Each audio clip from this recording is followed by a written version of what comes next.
আমার কোন নিয়ামতকে তোরা অস্বীকার করবি বল। O mankind and jinnkind, which of my mercy and blessings you wanna deny? আমার কোন নিয়ামতকে অস্বীকার করবি? অস্বীকার করার সুযোগ আছে? নাই। আল্লাহর হাবিব সাল্লাল্লাহু আলাইহি ওয়াসাল্লাম এই সূরাটাকে বড় পছন্দ করতেন।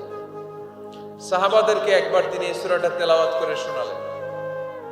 সাহাবারা চুপচাপ, ঠিক যেমন এখন আপনারা চুপচাপ।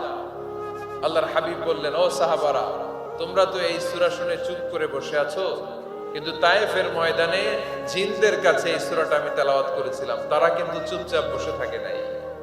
যতবার আমি ফাবিআইয়ি আলা'i রাব্বিকুমা তুকাযিবান পড়েছি, এই আয়াতের বিপরীতে তারা উত্তর দিয়েছে, কারণ এই আয়াতটা একটা প্রশ্ন। It's a question from your Lord to mankind and jinnkind. এটা আল্লাহর পক্ষ থেকে মানব জাতি এবং জিন জাতির কাছে রেখে দেওয়া একটা প্রশ্ন। ফাবিআইয়ি আলা'i রাব্বিকুমা